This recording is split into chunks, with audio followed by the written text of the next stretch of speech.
ધોરણ 4 ગણિતની અંદર પ્રકરણ નંબર 9 અડધું અને પા. કાલે આપણે શીખ્યા હતા અપૂર્ણાંક કોને કહેવાય, અપૂર્ણાંક શું છે, અપૂર્ણાંકને કેવી રીતે લખાય, એના વિશે આપણે કાલે સમજ મેળવી હતી. અને એના બીજા બે પ્રશ્નો હતા કે અપૂર્ણાંકને આકૃતિમાં કેવી રીતે દર્શાવાય, બરાબર, અને અપૂર્ણાંકના દાખલા આપણે કેવી રીતે ગણવાના. તો એના આધારે આજ આપણે અહીંયા બે વસ્તુ આપણે જોવાની છે. આપણા પાઠ્યપુસ્તકના પેજ નંબર 100 ઉપર આપેલી છે. અને એ સિવાય આપણે આ આકૃતિની અંદર આપણે અપૂર્ણાંકને કેવી રીતે દર્શાવી શકીએ એની આપણે અહીંયા આજે આ વિડિયોની અંદર આપણે વાત કરવાની છે. સૌપ્રથમ આપણે અપૂર્ણાંક જોયા હતા.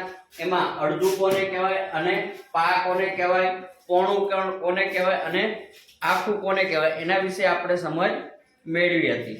હવે આજે આપણે જોઈ કે આ આકૃતિ આપેલી જે છે, નીચેની આકૃતિમાં 1/2 ભાગમાં લીટી કરો. લીટી એટલે આપણે એને આચ્છાદિત કરવાની. 1/2 ભાગ એટલે કેવો ભાગ? આખો કે અડધો? આખો કે કયો ભાગ થાય? 1/2 એટલે કાલે મેં તમને સમજાવ્યું હતું ને કે 1/2 એટલે શું? તો કયો ભાગ થશે? 1/2 એટલે અડધો ભાગ. કેવો ભાગ થશે? અડધો ભાગ. તો આ જે અડધો ભાગ જે છે એને આપણે દર્શાવવાના છે કે કુલ બે ભાગમાંના એક ભાગ. કાલે આપણે સમજાવ્યું હતું ને કે કુલ આપેલી આકૃતિમાંથી કુલ બે સરખા ભાગ કરવામાં આવે, એમાંનો અડધો ભાગ જેને એ દરેક અડધો ભાગ, પછી આ ભાગ પણ 1/2 કહેવાય, આ ભાગ પણ 1/2 કહેવાય, આ ભાગ પણ કેવો કહેવાય? 1/2.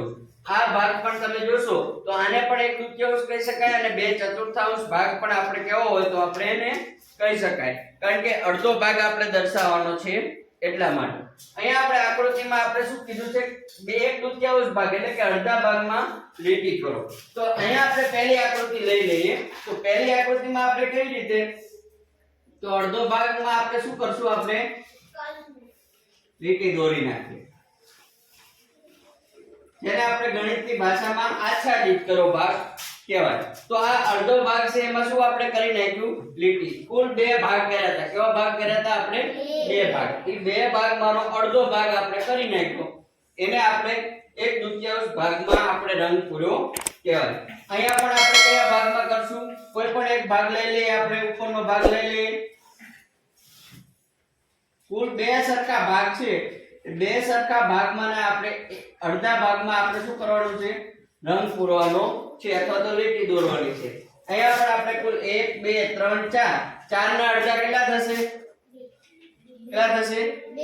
2. તો 4 ના અડધા બે ભાગમાં આપણે રંગ પૂરી દઈશું. કોઈ પણ બે ભાગ લઈ લઈશું. તમે નજીકના લો તો ચાલે.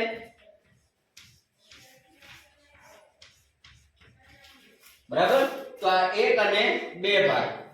તો આ પ્રમાણે અડધા ભાગમાં તમને જ્યારે પરીક્ષાની અંદર પૂછાય કે 1/2 ભાગમાં રંગ પૂરો, તો 4 ભાગ છે તો એના અડધા કેટલા થાય? 4 ના અડધા 2. તો એ તમારે બે ભાગમાં રંગ પૂરવાનો થશે, અથવા તો લીટી દોરવાની હશે અથવા તો ટપકું કરવાનું હશે.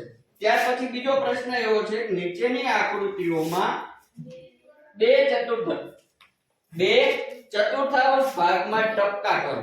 શું કીધું છે? 2/4 ભાગમાં ટપકા કરવાના છે. તો 2/4 ભાગમાં આપણે ટપકા કરશું તો કુલ ભાગ કેટલા છે? 4. કેટલા ભાગમાં કીધું છે ટપકા કરવાનું? બે ભાગમાં. 1 2 3 4. આમાં પણ 1 2 3 4 અને આમાં 1 2 3 અને 4. બધા સરખા ભાગ છે. આ ચાર ભાગ જે આપેલા છે, જો અહીંયા બે નીચે સેટમાં છે તો અહીંયા બે ભાગ કરેલા છે, અહીંયા જેવી રીતે ચાર ભાગ કરેલા છે તો એ પ્રમાણે અહીંયા આપેલા છે. તો અહીંયા આકૃતિમાં 2/4 ભાગ કીધો છે. તો 2/4 ભાગમાં તો એક આપણે અહીંયા લઈ ટપકા કરવાના કીધા છે, તો આપણે એની અંદર ટપકા કરી નાખીએ.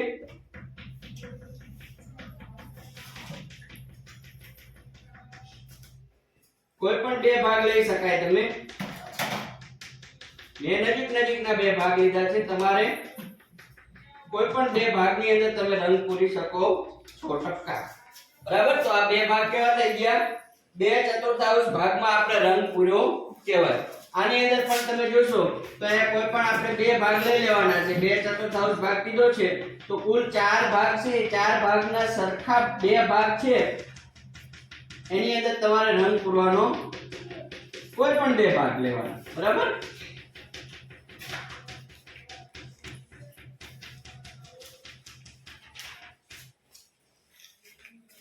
આમાં પણ આ 4 સરખા ભાગ છે. કેવા ભાગ છે? 4. 2/4 ભાગની અંદર આપણે રંગ પૂરવાનો છે તો કોઈ પણ આપણે ભાગ લઈ શકાય.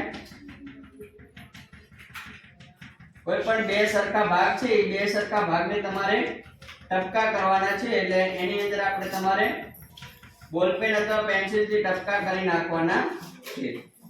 હું આ છેલ્લા બે ભાગ લઈ લઉં.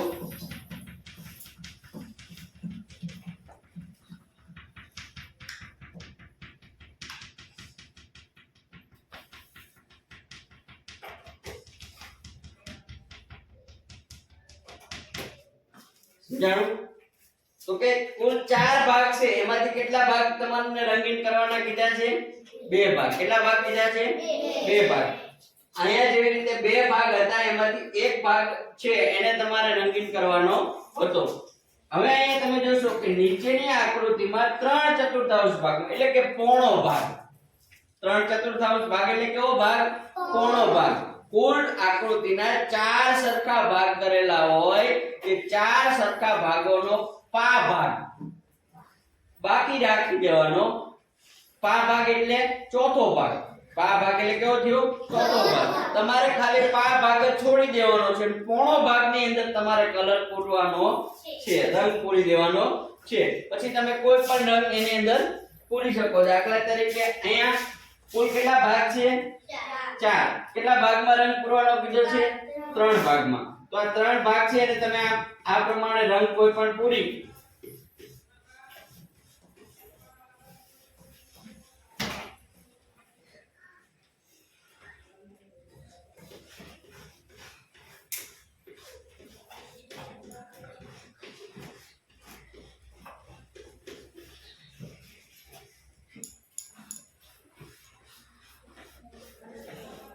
પછી એ કોઈ પણ આકૃતિ આપેલી હોય 3/4 ભાગ કીધો હોય પછી આકૃતિ અલગ અલગ આપેલી હોય તો પણ તમારે 4 ભાગમાંથી 3 ભાગમાં રંગ પૂરવાનો કીધો હોય તો 3 ભાગમાં, 2 ભાગમાં કીધો હોય તો 2 ભાગમાં, ટપકા કરવાના કીધો હોય તો ટપકા, રંગ પૂરવાનો કીધો હોય તો રંગ પૂરવાનો, લીટી દોરવાનું કીધું હોય તો લીટી દોરવાની છે. અહીંયા પણ તમે જોશો આ આકૃતિની અંદર પણ કેટલા ભાગમાં? 3/4 એટલે કે 4 ભાગ આપેલા છે એમાંથી તમારે કેટલા ભાગમાં રંગ પૂરવાનો છે?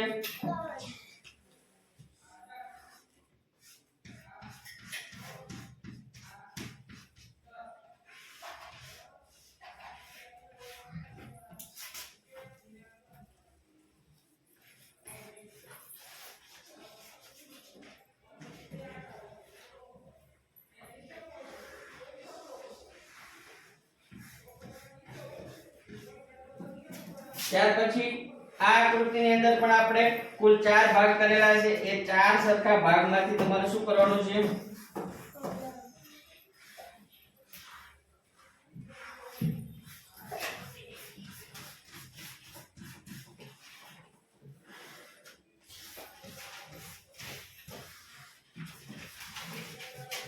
હવે આપણે તમે જોશો પેજ નંબર તમારા પાઠ્યપુસ્તકની અંદર 100 ઉપર આપેલા જે દાખલા આપેલા છે એના આધારે અહીંયા એક કોષ્ટક આપેલું છે એના આધારે આપણે દાખલા ગણવાના છે. તમે અહીંયા ધ્યાન રાખો. વસ્તુની કિંમત સાથેની સૂચિ એટલે કે આ કિંમત આપેલી છે, અહીંયા વસ્તુ આપેલી છે આ ટમેટા તો એની કિંમત 1 કિલોનો ભાવ કેટલો આપેલો છે? 8 રૂપિયા. બટાકા તો એનો 1 કિલોનો ભાવ કેટલો છે? 12 રૂપિયા. ડુંગળી તો એનો ભાવ કેટલો છે? 10. ગાજરનો ભાવ કેટલો છે? 1 કિલોનો 16 રૂપિયા. અને કોળું છે એનો 1 રૂપિયાનો એના 1 કિલોનો ભાવ કેટલો છે? 4 રૂપિયા. તો આ દરેકે દરેક વસ્તુનો આપણને કિલોનો ભાવ આપેલો છે. હવે અહીંયા તમે જોશો તો આપણને કાં તો અડધો કિલો કીધું છે, કાં તો ચોથો ભાગ કીધો છે, કાં તો પોણો ભાગ કીધો છે. એના આધારે તમારે અહીંયા આપણે વસ્તુની ખરીદી કરવાની છે અને ખરીદી કર્યા પછી એને કેટલા રૂપિયા ચૂકવવા પડે એ તમારે જોવાનું છે. પહેલો પ્રશ્ન છે 1/2 કિલોગ્રામ ટમેટાની કિંમત કેટલી થાય? 1/2 એટલે અડધો કિલોગ્રામ. કેટલા કિલોગ્રામ? અડધો કિલોગ્રામ. હવે ટમેટાની કિંમત કેટલી છે કુલ કિલોની? 8 રૂપિયા. તો અહીંયા આપણે આ પ્રમાણે કરી શકીએ.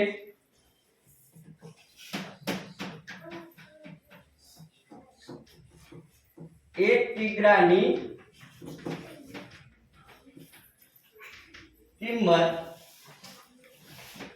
એ લખવાનું ટામેટાની 8 રૂપિયા. તો 1/2 કિગ્રાની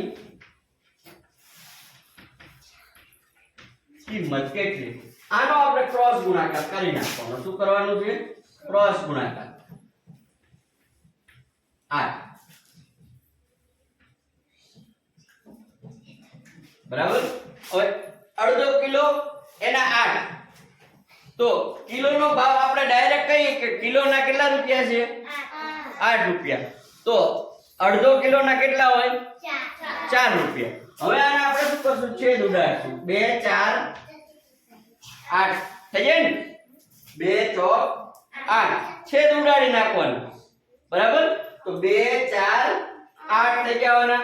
અને 1 નો 4 સાથે ગુણાકાર શું થશે? 1 ચોક કેટલા થશે? 4 રૂપિયા છે એ એના અડધો કિલોગ્રામ ટમેટાની કિંમત થઈ ગઈ. હવે તમે જોશો કોની કિંમત વધારે. જો આ બીજો પ્રશ્ન આવ્યો છે, કોની કિંમત વધારે? અડધો કિલોગ્રામ ડુંગળીની કે 1/4 કિલોગ્રામ ગાજરની? તો સૌથી પહેલા તો તમને એ પણ ખબર હોવી જોઈએ. પહેલા તમને એ ખબર હોવી જોઈએ કે અડધો કિલો ડુંગળીની કિંમત કેટલી છે અને 1/4 કિલોગ્રામ ગાજરની કિંમત કેટલી છે. બરાબર. તો આપણે સૌથી પહેલા 1/2 કિંમત 1/2 ડુંગળી. તો ડુંગળીની કિંમત કેટલી છે? 10 રૂપિયા. આપણે પાસે જગ્યા ઓછી છે એટલે ડાયરેક્ટ આપણે દાખલો ગણીએ. 10 રૂપિયા. આપણે ડુંગળી કેટલી લેવાની છે? અડધો કિલોગ્રામ. તો 2 5 10. તો ડુંગળીની કિંમત કેટલી થઈ? અડધો કિલોગ્રામ 5 રૂપિયા. હવે 1/4 કિલોગ્રામ આની કિંમત થઈ ડુંગળીની. હવે તમે જોશો કે 1/4 કિલોગ્રામ ગાજર. તો કિલોનો ભાવ કેટલો છે? 16 રૂપિયા. ચોકો અને 4 એકુ. તો 1/4 કિલોગ્રામ ગાજરની કિંમત કેટલા રૂપિયા થઈ? 4 રૂપિયા. તો આ બેમાંથી કિંમત કોની વધારે? ડુંગળીની કે ગાજરની? ડુંગળીની કિંમત કેટલા રૂપિયા છે? 5 રૂપિયા. અને ગાજરની કિંમત કેટલા રૂપિયા થઈ? 4 રૂપિયા. બરાબર. એનો મતલબ એક અડધો કિલોગ્રામ ડુંગળીની કિંમત 5 રૂપિયા અને ચોથા ભાગની જે ડુંગળી હતી એની કિંમત કેટલા રૂપિયા થઈ? 4 રૂપિયા. કારણ કે એનો કિલોનો ભાવ કેટલો છે? 16 રૂપિયા. અહીંયા જુઓ 3/4 કિલોગ્રામ બટાટાની કિંમત કેટલી થાય? એટલે કે 1/4 કિલો બટાકાની કિંમત કેટલી થાય? તો અહીંયા બટાકાની કિંમત કેટલા રૂપિયા આપેલી છે? બટાકાની કિંમત 12 રૂપિયા. 4 તરી 12 થઈ ગયા. 4 તરી 12 થઈ ગયા. 4 ને 12 ઉડી ગયા. હવે વધ્યા કેટલા? 3 ગુણ્યા 3 તગુ 9 રૂપિયા બટાકાની કિંમત થશે. કેટલા રૂપિયા બટાકાની કિંમત થશે? 9 રૂપિયા બટાકાની કિંમત થશે. ત્યાર પછી હવે આવ્યો છે કીર્તિબેન નો વારો. કીર્તિબેન ખરીદી કરવા જઈ રહ્યા છે. એની પાસે 20 રૂપિયા છે ખાલી. કેટલા રૂપિયા? 20 રૂપિયા. એને લેવાનું છે શું? તો કે અડધો કિલો બટાકા, 2 કિલોગ્રામ કોળું અને ગાજર કેટલા લેવાના છે? 1/4 કિલોગ્રામ. તો શું કીર્તિબેન 20 રૂપિયામાં આટલી ત્રણેય વસ્તુ લઈ શકશે? તો સૌથી પહેલા આપણે એ ત્રણેયની કિંમત ગોતવી કે આટલું લેતા એની કિંમત કેટલી થાય. પછી આપણે નક્કી કરીએ કે કીર્તિબેન લઈ શકે કે ન લઈ શકે. સૌથી પહેલા આપણે બટાકાની કિંમત લઈએ. બટાકા કેટલા લેવાના છે? અડધો કિલો. બટાકા કેટલા લેવાના છે? અડધો કિલોગ્રામ. હવે એ બટાકાની ભાવ કેટલા રૂપિયા છે? 12 રૂપિયા. તો આપણે બટાકાના 2 છગ 12 અને 1 છગ 6 તો 6 રૂપિયા બટાકાના થયા 20 રૂપિયામાંથી કેટલા રૂપિયા બટાકાના થયા 6 રૂપિયા બરાબર ત્યાર પછી કોળાની કિંમત આપણે ગણીએ કેટલા રૂપિયા કોળાની કિંમત કેટલા રૂપિયા છે એને લેવાના છે કેટલા 2 કિલો તો અહીંયા 2 ગુણ્યા આપણે સીધા 4 કરી નાખીએ 4 2 8 રૂપિયાના શું થયું કોળું આવશે વાયા વધ્યા ગાજર ગાજર કેટલા લેવાના છે 1/4 તો અહીંયા આપણે જોઈ 1/4 ગુણ્યા ગાજરની કિંમત કેટલી આપેલી છે 16 રૂપિયા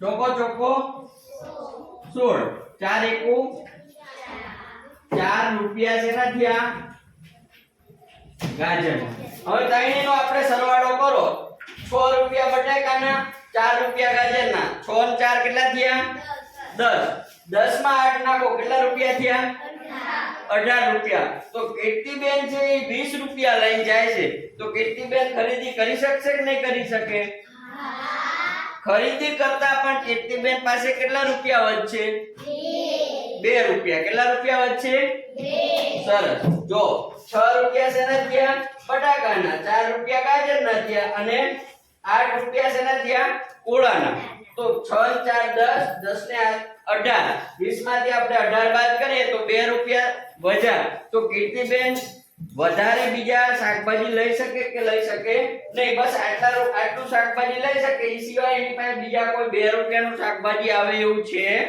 નહીં તો આ રીતે આપણે અપૂર્ણાંકના દાખલાઓ ગણી શકીએ હવે તમે જોશો આ જે એક અપૂર્ણાંકનું TLM છે મટીરીયલ આખું કોને કહેવાય તો કે આ આખું છે ને એને આખું કહેવાય શું કહેવાય આખું આનું આપણે વાંચન કેવી રીતે કરાય તો કે આ આખો ભાગ જે હતો એના 2 સરખા ભાગ કર્યા તો આને શું કીધું 1/2 શું કીધું 1/2 ત્યાર પછી આ વર્તુળ હતું એના કેટલા સરખા ભાગ કર્યા 1 2 અને 3 3 સરખા ભાગ કર્યા 1 ના ભાગ કેટલા કર્યા 3 1/3 શું કહેવાય આને 1/3 બરાબર ત્યાર પછી અહીંયા જુઓ આ વર્તુળ હતું એના કેટલા સરખા ભાગ કર્યા 1 2 3 અને 4 તો એ આને વંચાય કેવી રીતે 1/4 આને શું કહેવાય 1/4 ત્યાર પછી તમે અહીંયા જુઓ 1 2 3 4 અને 5 કુલ ભાગ કેટલા કર્યા 5 તો આને વંચાય 1/5 શું કહેવાય 1/5 ત્યાર પછી આ વર્તુળના આપણે કેટલા ભાગ કર્યા 6 ભાગ તો અહીંયા 1 2 3 4 5 અને 6 1/6 શું કહેવાય આને 1/6 આ આવી જ રીતે આપણે આગળ તમે જોશો તો આ આગળ આપણે આ પ્રકારનું બીજા વર્તુળ દ્વારા આપણે બનાવી શકીએ છીએ 1 સપ્તમાંશ 1 અષ્ટમાંશ 1 નવમાંશ અને 1 દશાંશ આ પ્રમાણે આપણે વર્તુળની અંદર TLM દ્વારા આપણે સમજ આપી શકીએ છીએ ત્યાર પછી તમે જોશો તમારા પાઠ્યપુસ્તકની અંદર અડધું અને પા એની અંદર 2 બિલાડીની વાર્તાઓ આવે છે શું આવે છે વાર્તા તો આ 2 બિલાડીઓ છે ને એ બાજતી હોય છે શું કરતી હોય છે બાજતી હોય ઝઘડતી હોય છે ઝઘડો કરે છે બિલાડીઓ 2 બાજે બેયના હાથમાં એક રોટલી આવે તો એ 2 ઝઘડતી ઓલી કે મારો ભાગ ઓલી કે મારો ભાગ 2 ખેંચાખેંચી કરતી હતી એમાં એક વાંદરો આવ્યો શું આવ્યું વાંદરો આ વાંદરાએ આવીને શું કર્યું કે બાજશો નહીં તમે લાવો હું તમને સરખા ભાગ કરી દઉં વાંદરો છે એ કેવો હતો તૈયાર હતો ચાલાક હતો એટલે એ વાંદરાએ શું કર્યું તો એ વાંદરો છે ચાલાક હતો ને એટલે એને એક બાજુનો ભાગ છે એ કેવો રાખ્યો મોટો રાખ્યો ને એક બાજુનો ભાગ છે એ કેવો રાખ્યો નાનો એટલે બિલાડી કે આ તો એક બાજુનો ભાગ મોટો છે એટલે વાંદરો કે રો તમને હું હરખો કરી દઉં એટલે વાંદરાએ શું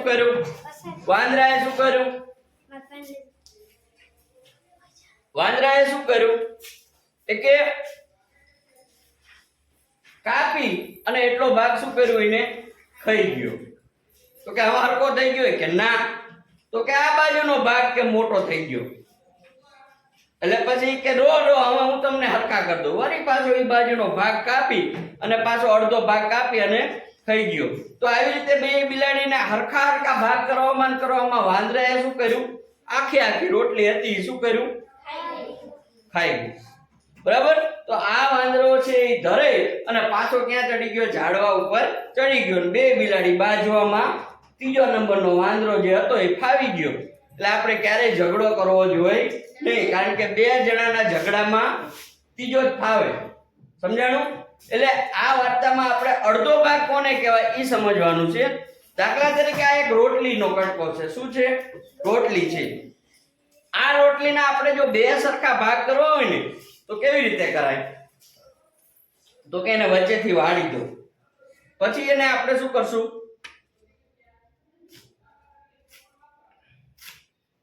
શું થઈ ગયા? થઈ ગયા કે ન થઈ ગયા? બે સરખા ભાગ. બરાબર. વાંદરાભાઈએ શું કર્યું? એક બાજુનો ભાગ છે એ કેવો રાખ્યો તો? મોટો, ને એક બાજુનો ભાગ નાનો. આપણે બે સરખા ભાગ કર્યા. હવે આ થયા પછી બીજી બે બિલાડીઓ આવી. એ કે અમને દો ને. એટલે બિલાડી કે તો આપણે ચારેયના હરખા ભાગ કરીએ. હવે આ ચારેયને એકબીજા ઉપર આ ટુકડાને આમ રાખી દીધા. જો સરખા સરખા જે ટુકડા, એટલે આ સરખા સરખા જે ટુકડા હતા એ બે ટુકડાને એકબીજા ઉપર આમ રાખી દીધા અને પાછા અહીંયાથી શું કર્યું? એને વાળી દીધા. તો ચારે ચાર ભાગ કેવા કપાવવાના?